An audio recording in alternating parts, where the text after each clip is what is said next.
Hello, friends. Good morning. Good morning. Good morning. Good morning. It's a beautiful day today. My name once more is Festus Ugochukwu Ibe Nwachine Meru Bon, last born of heaven.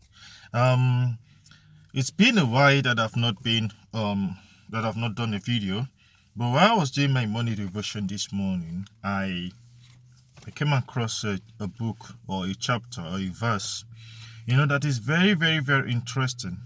Very, very interesting, right? This morning I'm reading from this book. See the book I'm reading from this morning, Living a Mighty Faith, by Angush Bashan.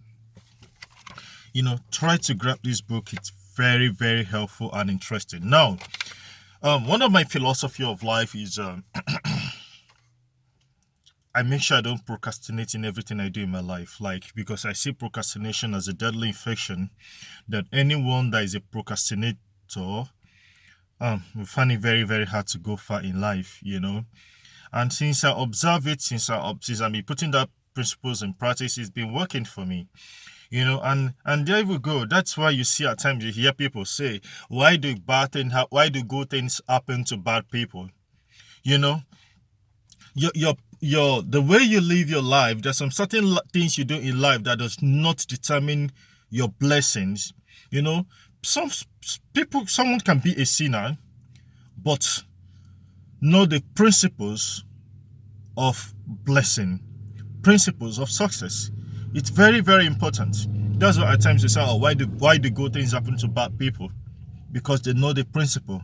Now, a lot of a lot of people are fond of procrastinating. Now, anybody that is a procrastinator, watch most of them, their life is always like that. So learn not to procrastinate, because even God himself is not a procrastinator. What do I mean? That God himself is not a procrastinator. Once dead, we only have just once to live on earth. Just once. There is no second chance. And after the death is what? Judgment. Now, all this why I never had any proof to back up my ideology or my belief, my ideology and all of that. I never have any proof. But today, luckily for me, I came across this write-up, and I'm going to read it for you guys. Please kindly listen to me. Thank you.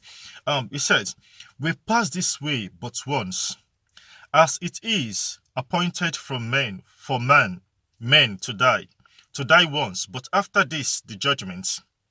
So Christ was offered once to bear the sin of many. To those who eagerly wait for him, he will appear second time apart from sin." That's in the book of Hebrews chapter 9, verse 27 to 28. And he went further to say, every day presents a unique opportunity to show kindness to others. And by tomorrow, the opportunity may have passed you by.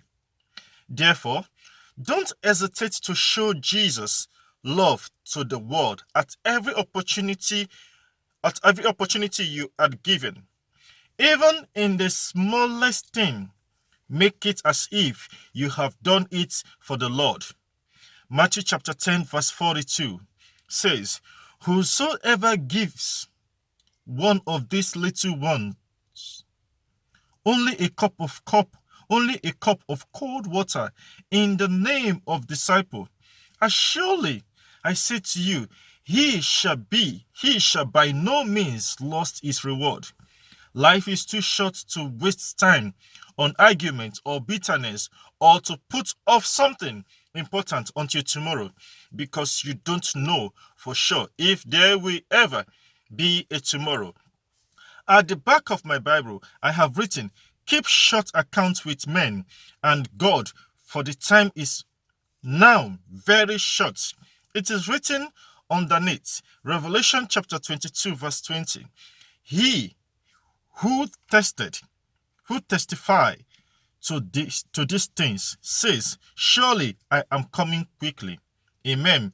Even so, come, Lord Jesus. Give the homeless the homeless man something to eat and drink. Love the person who is unlovely, and forgive the person who wronged you, because you passed this way but once. Now, that's the point. You see, we human, we are very good at procrastinating. And I'm not, you see, why I do this video is not because I'm trying to prove that I'm perfect. Right? I'm not trying to prove that I'm perfect or anything. No, I'm not trying to prove anything. But it's just that, I remember, if you ever follow my past video, or you can take time to watch my past video, I share about my experience of life. Because of my background and all of that, it got to a stage where I just said, no, I just have to change the handwriting of the word on the wall. So I started asking questions that I never got an answer from. Like, I kept asking questions upon question. I never got an answer, believe me. You know, not until I now sat and I said, oh, there must be a reason why I'm alive today. There must be a reason why I found myself into this family. There must be a reason why I found myself in this generation. By so doing, what I now did was I said, okay, I must change the handwriting on the wall. It was never easy. But I bless God for that decision. You see, from that day henceforth, I changed my mentality. I don't know how I did it, but it was determination. Determination. And even then, when we are poor, I still, when I see other people in need, I don't know how I did it, but I was still able to assist, even with the little that I have. I'm always looking for an opportunity to be an assistance to people. It could be financially, it could be domestically. I'm always looking for an opportunity. Do you know why? Because I get to realize that there is a power now, because I'm in search of wealth, because I'm in search of blessings, because I wasn't in search of breakthrough, right? Then I was always looking for an opportunity for somebody to say to me, Festus, God bless you. I'm always looking for an opportunity to help an elderly person, because I now get to realize that there are powers in the spoken word. At times, a friend of mine will always say to me, oh, Festus, must you go this far to please people? I was like, yeah, because I'm looking for every channel, every opportunity that blessings will come from. You know, I help a lot of people to do their domestic work. Even a lot of people back in my area there, and I help them to wash their car at Alakpare Ketu. And many of them don't even give me anything. But you know what I'll tell you? When I'm washing that person's car, I'll always pray in my mind. One day somebody's going to wash my car. One day somebody's going to do this. When I'm helping these people to clean up their 3-bedroom flats, we were living in Face Me and Face You. I always pray, one day I'm going to live in a big house like this. One day, you see, I don't take chances. And today, this is not my first car. This is not my second car. Neither, this is my third car. Within how many years? Going to 3 years, going to 4 years. Already bought like 3 cars. So, always look for an opportunity to be a blessing. It might not be monitoring. Always look for an opportunity. Don't procrastinate, guys. In everything you want to do in your life. Once that thing hits your head, once you have a thought of that thing, and at that point in time, you are in a position of starting something, what are you waiting for? Give it a start. You want to run a business? You start waiting until you have money. You don't have to wait until you have capital to start a business. The day that thought comes to your head, start up something. It could be you drawing a plan on how you run the business. It could be you start trying to strategize and start thinking. That is how you start. Don't say, oh, I'm going to start tomorrow.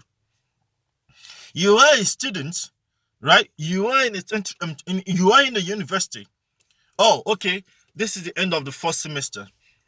You now say, okay, I'm going to wait until the next semester, second semester, before I'll start reading. No. As the end of the first semester is running out, as you're finishing your first semester, try to get materials for the second semester. And, try to start up your reading.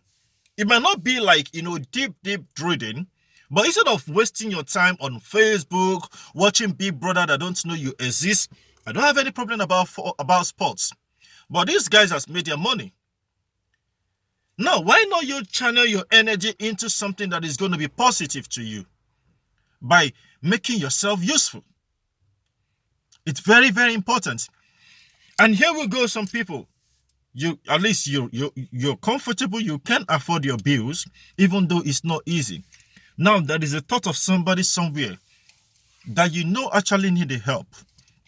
And you said, oh, I'm actually going to wait for this person until I'm able to finish my ABCD before I can help this person. No, you don't even know if you are going to live to see tomorrow. You don't know. You don't even know if this person is going to be alive till tomorrow. You don't know.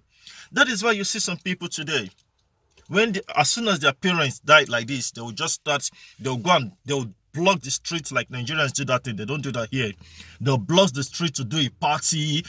Some people even bury their parents with Hummer Jeep, all those bullshit. Reason that when your dad was alive, when your mom was alive, when your brother, when your sister, when that girl in the streets was alive, when that boy in the street was alive, you had the thought of helping this person. Instead, it's, oh, I've not made enough money myself. I have my own problem myself. You see, as I said in one of my videos, there is no amount of money on earth today that you will have that will be enough. There can never be an amount of money today you have that will be enough. But even with that little thing you have, you can help somebody somewhere. Don't say I'm going to help this person when I finish building my house. Don't say I'm going to help this person. I'm trying to buy a Ferrari tomorrow. Don't say I'm going to help this person when I get a contract. Don't say that. Because just that phone call that you called that person and said, I'm expecting something, I have it in mind of, I don't know, God is going to do something for you. That alone is an attempt giving that person hope. Hey, how you doing? I know things are hard. Even myself, it's not really easy, but I actually have you in mind. I just want you to know that God is going to do something for you. You see, just that alone will go a long way to touch that person's life. Don't just say, oh, I'm going to do this tomorrow. I'm going to do this tomorrow. No, it's not good like that. It's not good like that. A lot of people that, left the shore of Nigeria